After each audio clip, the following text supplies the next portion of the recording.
Have you ever walked into your bedroom and felt something you could not explain? A heaviness in the air, a strange tension, a silence that does not feel peaceful. Have you ever woken up more exhausted than when you went to sleep, as if your body rested, but your spirit did not? Many people ignore these signs, believing they are only stress, tiredness, or coincidence. But sometimes the place meant to restore you slowly becomes the place draining you the most. Your bedroom is not just another room in the house. It is where your day begins and where it ends. It is where your mind becomes quiet, where your defenses lower, where dreams come, where fears surface, and where your heart seeks comfort after long battles. Because of this, it is also one of the most sensitive spaces in your life. When peace leaves that room, the effects often spread into everything else. Sleep becomes restless, patience disappears, small arguments grow larger, prayer feels dry, joy becomes harder to hold on to. As Holy Week approaches, many believers speak of feeling stronger spiritual pressure. This sacred season draws hearts closer to God, and for that very reason, darkness resists more fiercely. Distractions multiply, tension rises. Strange uneasiness appears without warning. What should feel holy can suddenly feel heavy. That is why spiritual vigilance matters now more than ever. Some wake suddenly in the middle of the night with no clear reason. Others feel watched, anxious, or unable to fully relax in their own room. Some notice recurring nightmares, repeated family conflict, or an atmosphere that feels burdened, no matter how often they clean or organize the space. These experiences should not always be dismissed. Sometimes the room itself needs attention, not only physically, but spiritually. Padre Pio often warned that many people search for peace everywhere, except in the very places they live each day. A home can look beautiful on the outside, while quietly carrying unrest within. And the bedroom, because it is so personal and so vulnerable, is often where these hidden disturbances are felt first. Today we begin uncovering what may be disturbing your peace. There are objects many people keep near them without thinking twice.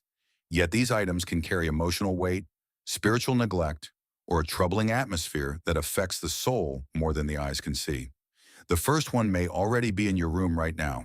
They are elegant, common, and often admired for their beauty. They make a room feel larger, brighter, and more refined. Yet throughout history, mirrors have carried a deeper symbolism than most people realize. Many spiritual traditions viewed reflective surfaces as more than decoration, believing they could hold emotional atmosphere and intensify whatever energy surrounds them. Whether one accepts that literally or symbolically, there is no denying that certain mirrors can make a room feel unsettling. Padre Pio was said to be especially cautious with objects that came from unknown places, particularly those passed from one home to another.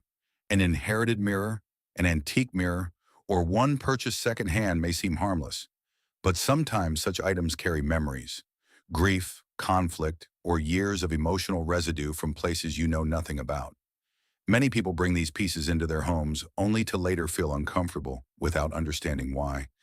Think about where your mirror stands now. Does it face your bed? Does it reflect you while you sleep? Does it become the first thing you see each morning and the last thing you see each night? For some people, this creates subtle anxiety. It can disturb rest, increase self-criticism, and create a sense of being watched even when no one is there. What seems insignificant during the day can feel very different in the silence of night. There are countless stories of children refusing to sleep in rooms with old mirrors, adults waking uneasy beside them, or a strange discomfort disappearing the moment the mirror was removed. Skeptics may call it imagination, yet peace returning after its removal is something many cannot ignore. Sometimes the mind recognizes what logic dismisses. If you have a mirror with an unknown history, one that feels heavy, one that disturbs your sleep, or one directly facing your bed, it may be time to act. Clean it carefully, pray over the room, reposition it away from the bed, cover it at night, or remove it entirely if peace returns afterward. If it is meaningful to your faith, have it blessed. There is wisdom in not keeping near you what repeatedly troubles your spirit. Look around your bedroom now. Is there a mirror that has never felt right? Is there one you kept only out of habit? This could be the first breach in your place of rest. But what comes next is even more dangerous because unlike a mirror, it often hides in drawers, boxes, and keepsakes people refuse to let go of. The second object is far less visible, yet often far more destructive. It does not shine on the wall or stand in the corner of the room. It hides quietly in drawers under the bed, inside closets, or tucked away in boxes people never open but cannot bring themselves to throw away.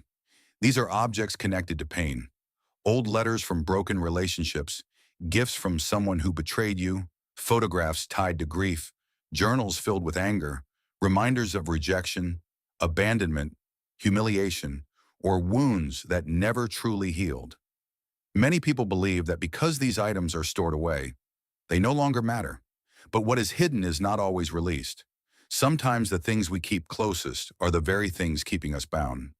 Every object tied to unresolved pain can become a silent anchor to the past.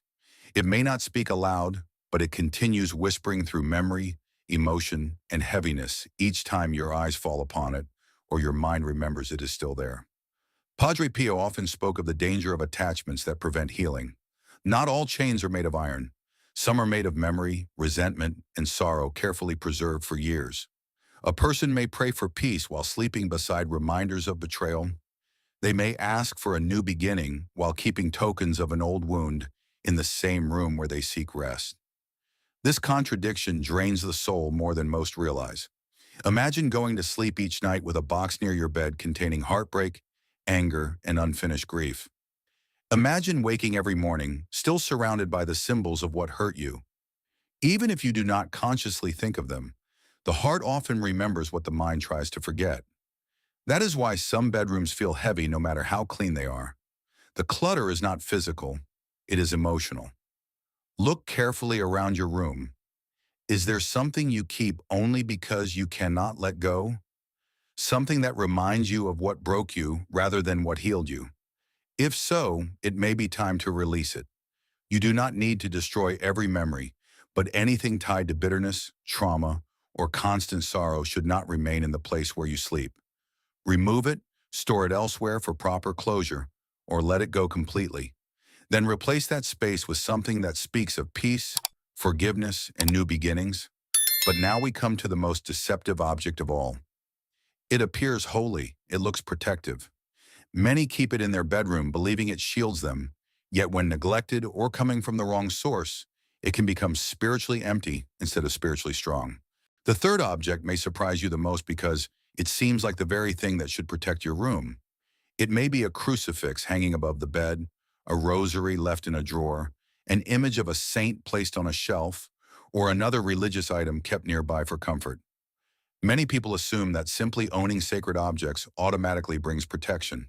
But Padre Pio often reminded believers that appearance alone is not enough. What is holy must also be treated with faith, reverence, and sincerity. A crucifix covered in dust, hanging crooked for years and never acknowledged. A rosary tangled at the bottom of a drawer beside forgotten clutter. A saint's image treated only as decoration. Items purchased from questionable places with no care for their meaning. These things may still look religious, but when sacred symbols are neglected, ignored, or reduced to ornaments, they lose the purpose they were meant to serve in the life of the believer. The issue is not that the object itself becomes evil. The deeper problem is emptiness. Many people place religious symbols in their homes while prayer disappears, gratitude fades, and faith becomes passive. They trust the item but forget the God it points to. A cross on the wall cannot replace devotion in the heart. A rosary beside the bed cannot help the one who never reaches for it. Sacred objects are reminders, invitations, and tools of faith, not substitutes for it. There are also items that come from sources chosen carelessly. Some are bought only for style, some from places that mock the faith, some mixed with superstition rather than genuine reverence. This creates confusion in the home. What should represent clarity becomes symbolic clutter. What should direct the soul upward becomes spiritually hollow. Look around your bedroom now. Do you have sacred objects present but forgotten? Broken beads, dusty images, neglected crosses, items you no longer honor or understand? Restore them with care. Clean them. Place them respectfully. Pray before them. If something feels insincere or meaningless, Replace it with something chosen with true devotion. When what is sacred is honored, the room changes with it. Now that the three dangerous objects have been revealed, the next step is even more important. Removing what burdens the room is only the beginning. You must also fill that space with peace, blessing, and spiritual authority. That is where Padre Pio's cleansing ritual begins. Padre Pio never spoke only about danger without also pointing people toward restoration. Removing what disturbs your peace is important, but an empty space should be reclaimed with prayer, order, and intention. Once you have removed the objects that carry heaviness, pain, or neglect, the next step is to transform your bedroom into a place of rest again. A room can change quickly when the atmosphere within it changes. Begin at the doorway of your bedroom. Stand still for a moment and quiet your thoughts. This is the entrance to the place where you sleep, dream, and renew your strength. Pray with conviction that only peace may enter and everything harmful must leave. If you use holy water in your tradition, lightly bless the doorway and the room. If not, simply dedicate the space to God with sincere words. Speak aloud that this room belongs to light, peace, healing, and truth. Then move slowly through the room. Open drawers, clear hidden corners, clean surfaces, and remove anything that causes inner discomfort or confusion. Darkness often thrives in neglect, clutter, and what people postpone dealing with. What is ignored gathers weight over time. By cleaning intentionally, you are doing more than organizing a room. You are ending agreement with disorder. Now place symbols of peace where the old burdens once stood. A Bible on the nightstand, a cross treated with reverence, a candle used during prayer, words of gratitude written nearby, soft light instead of harsh chaos, calmness instead of emotional clutter. These things matter because they train the mind and heart toward rest every time you enter the room. Next, stand beside your bed and pray over the place where you sleep.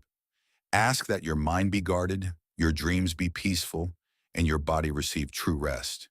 Ask that fear, anxiety, bitterness, and heaviness lose their hold there. Many people underestimate the power of spoken peace inside the spaces where they live. But words repeated in faith shape atmosphere over time. Padre Pio emphasized that rituals without belief are empty habits.